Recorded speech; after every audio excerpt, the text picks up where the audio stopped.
Planning करावं लागते आणि प्लॅनिंग करण्यासाठी तुम्हाला 3 गोष्टी माहिती पाहिजेत। त्यामध्ये मला पेपर पॅटर्न माहिती असला पाहिजे। तर या 3 गोष्टी तुम्हाला चांगल्या पद्धतीने माहिती असतील तर तुम्ही चांगल्या पद्धतीने परीक्षेमध्ये स्कोर करू शकताय।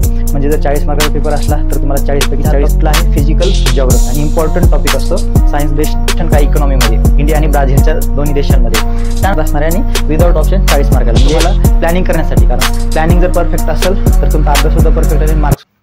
नमस्कार मित्रांनो, Nalanda the centre of excellence या मराठी यूट्यूब चॅनलवरती परत एकदा तुमचं सर्वांचं स्वागत आहे। आपण काही दिवसांपासून व्हिडिओमध्ये जे बघतोय ते ओरिएंटेशन लेक्चर्स बघतोय। त्यामध्ये विज्ञान बघितलं, गणित बघितलं म्हणजे सायन्स मॅथमॅटिक्स बघितलं, हिस्ट्री आणि सिविक्ससुद्धा बघितलेलं आहे। तर ते सगळे व्हिडिओ तुम्ही व्यवस्थित बघून घ्या। तुम्हाला टॉपिक वाईज वेटेज कशा पद्धतीनं आहे आणि परीक्षेला मार्क कशा पद्धतीनं काय केलं विभागणी केलेली आहे, गुणांची कशा पद्धतीने विभागणी केलेली आहे तर ते समजून येईल। तर ते सर्व व्हिडिओ जे आहेत तर ते चॅनलवरती लाईव्ह आहेत किंवा मी व्हिडिओच्या डिस्क्रिप्शन बॉक्समध्ये सुद्धा देतो। तर आता जो व्हिडिओ आहे तर तो आहे तर जॉग्राफी संदर्भात म्हणजे भूगोलाचा जो पेपर आहे तर त्या पेपरच्या संदर्भामध्ये किती टॉपिक आहेत आणि त्या प्रत्येक टॉपिकला कशा पद्धतीनं वेटेज आहे, पेपर किती मार्काचा आहे, ऑप्शन्स आहेत आणि विदाउट ऑप्शन्स आहेत। तर हे सगळं आपण विदाउट मार्क आणि त्याच्यामध्ये आपण बघणार आहे। तर व्हिडिओ शेवटपर्यंत नक्की बघा। जर चॅनल जर पहिल्यांदा असाल तर सबस्क्राईब करा आणि मित्रांना आपल्या हा व्हिडिओ शेअर करायला विसरू नका। चला तर आपण व्हिडिओला सुरुवात करूया।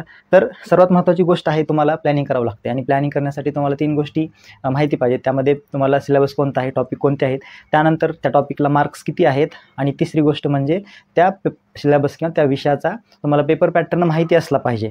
जर या 3 गोष्टी तुम्हाला चांगल्या पद्धतीनं माहिती असतील तर तुम्ही चांगल्या पद्धतीनं परीक्षेमध्ये स्कोर करू शकताय। म्हणजे जर 40 मार्काचा पेपर असला तर तुम्हाला 40 पैकी 40 मार्क जिओग्राफीमध्ये पडू शकतात, सायन्स मॅथमॅटिक्समध्ये सुद्धा, हिस्ट्रीमध्ये सुद्धा पडू शकतात, लँग्वेज स्टडीमध्ये सुद्धा मॅक्झिमम मार्क पडू शकतात। असं नाही की 100 आउट ऑफ 100 पडतील, पण चांगले मार्क पडण्याचे चान्सेस आहेत। त्याच्यामध्ये फक्त काय तुम्हाला तर चांगल्या पद्धतीनं किंवा योग्य डायरेक्शननं तुम्हाला अभ्यास करावा लागत असतो।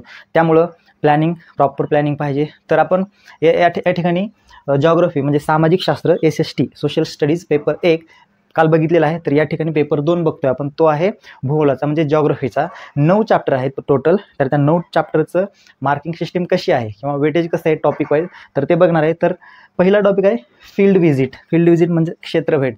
तर याच्यावरची तुम्हाला 6 मार्काला विथ ऑप्शन असा 5 मार्काला विथ ऑप्शन प्रश्न विचारले जातात। फील्ड व्हिजिट म्हणजेच क्षेत्रभेट म्हणजे मराठीमध्ये आपण काय म्हणतो क्षेत्रभेट हे आहे। पुढचं आहे लोकेशन आणि एक्सटेंट आणि सगळ्यात महत्त्वाची गोष्ट म्हणजे ह्या विषयाला म्हणजे जिओग्राफीचा जो विषय आहे तर त्या 2 देशांमध्ये कंपॅरेटिव्हली स्टडी आहे। म्हणजे भारत आणि ब्राझील हे जे 2 देश आहेत, साऊथ अमेरिकेमधला ब्राझील आणि आशिया खंडातला भारत हा जो देश आहे, भारत आणि ब्राझील या 2 देशांचे जे टॉपिक दिले ते 9 या प्रत्येक टॉपिकमध्ये भारत आणि ब्राझील या दोन्ही देशांची तुलनात्मक अभ्यास केलेला आहे आणि दोन्ही देशांवरती इन्फॉर्मेशन या पुस्तकामध्ये किंवा भूगोलामध्ये समावेश करण्यात आले आहे। त्यामध्ये फिजिकल जिओग्राफी आहे, ह्युमन जिओग्राफी आणि प्रॅक्टिकल जिओग्राफी आहे। म्हणजे 9 टॉपिकमध्ये या 3 जिओग्राफीचे जे ब्रांचेस आहेत तर त्यांचं विभागणी केलेली आहे। तर पहिली फील्ड व्हिजिट जी आहे तर ती प्रॅक्टिकल जिओग्राफीमध्ये येत असते, क्षेत्रभेट। ह्याच्यामध्ये तुम्हाला 5 मार्क आहेत। पुढचं आहे location and extent physiography and drainage, climate आणि natural vegetation and wild life. हे जे 2 ते 5 पर्यंतचे टॉपिक आहेत तर हे टॉपिक आहेत फिजिकल जिओग्राफी म्हणजे भौतिक भूगोल आपण जे म्हणतो, प्राकृतिक भूगोल जे म्हणतो त्या प्राकृतिक भूगोलाच्या ह्या सगळ्या टॉपिक आहेत। म्हणजे लोकेशन आणि एक्सटेंट म्हणजे स्थान आणि विस्तार, त्याच्यानंतर फिजिओग्राफी म्हणजे प्राकृतिक रचना आणि नदी प्रणाली, त्यानंतर क्लायमेट जे आहे तर त्याला आपण हवामान हा टॉपिक म्हणतो, natural vegetation and wild life जो आहे तर तो नैसर्गिक वनस्पती आणि प्राणी। अशा पद्धतीनं हे 5 टॉपिक हे 4 टॉपिक जे आहेत ते प्राकृतिक भूगोलामध्ये आहेत। लोकेशन एक्सटेंटला 6 मार्क, फिजिओग्राफी ड्रेनेजला 6 मार्क, क्लायमेटला 6 मार्क आणि नॅचरल व्हेजिटेशन वाईल्ड लाईफला 7 मार्क। म्हणजे सगळ्यात जास्त वेटेज ह्या 4 टॉपिकला आहे फिजिकल जिओग्राफी आणि इम्पॉर्टंट टॉपिक असतो सायन्स बेस्ड हे टॉपिक आहे। फिजिकल जिओग्राफी जे आहे ते सायन्स बेस आहे। तर तुम्ही चांगल्या पद्धतीने त्याचा अभ्यास करा। आणि पुढचा जो घटक आहे, पुढचे टॉपिक आहेत population, human settlement, economy and occupation, त्यानंतर आहे टुरिझम, ट्रान्सपोर्ट अँड कम्युनिकेशन। हे 4 टॉपिक 6 पासून ते 9 पर्यंत हे जे टॉपिक आहेत ते ह्युमन जिओग्राफीच्या रिलेटेड आहेत। त्याच्यामध्ये तुम्हाला अगोदर सांगितल्याप्रमाणे भारत आणि ब्राझील या दोन्ही देशांचा कंपॅरेटिव्ह स्टडी आहे। तर त्यामध्ये भारताचं पॉप्युलेशन कशा पद्धतीने आहे, ब्राझीलचं पॉप्युलेशन कशा पद्धतीने आहे, त्यानंतर ह्युमन सेटलमेंट कशी आहे, मानवी वसाहती ज्या आहेत भारतामध्ये कशा पद्धतीनं वातावरण आहे मानवी वसाहतींसाठी आणि ब्राझीलमध्ये कशा पद्धतीने त्यांचं लोकेशन काय आहे आणि त्यानंतर पुढचं आहे त्या लोकेशन किंवा वस्तीचं जे आहे, वस्तीमध्ये राहणारी जी लोकसंख्या आहे किंवा मानवी वसाहती ज्या आहेत तर त्या वसाहतीची इकॉनॉमी कशी आहे भारतामध्ये आणि ब्राझीलमध्ये, तसंच त्यांचं ऑक्युपेशन म्हणजेच व्यवसाय काय आहे, त्यांचं कॉन्ट्रीब्युशन काय इकॉनॉमीमध्ये इंडिया आणि ब्राझीलच्या दोन्ही देशांमध्ये।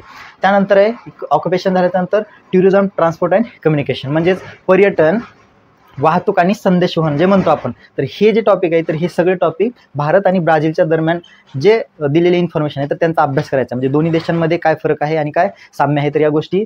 तर हे पॉप्युलेशनला आहे 8 मार्क म्हणजे लोकसंख्येला, ह्युमन सेटलमेंट मानवी वसाहतीला आहेत 8 मार्क, इकॉनॉमी अँड ऑक्युपेशन्सला आहेत 6 मार्क, टुरिझम ट्रान्सपोर्ट आणि कम्युनिकेशनला आहेत 8 मार्क, 8 8 16 आणि हे 8 24 आणि 6 30.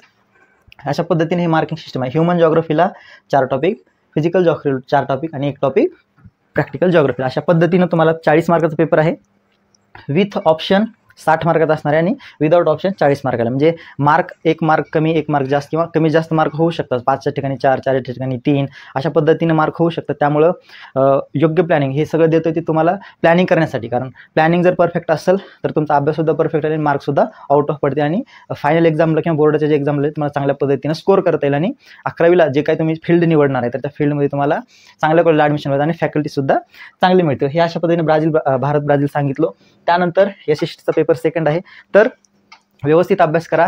जर काय प्रॉब्लेम असेल किंवा जर काय व्हिडिओबद्दल शंका असेल तर कमेंट बॉक्समध्ये विचारा आणि या व्हिडिओला लाईक करा. तसेच मित्रांना व्हिडिओ शेअर करायला विसरू नका. Nalanda the centre of excellence हे तुमच्यासाठी आहे. धन्यवाद.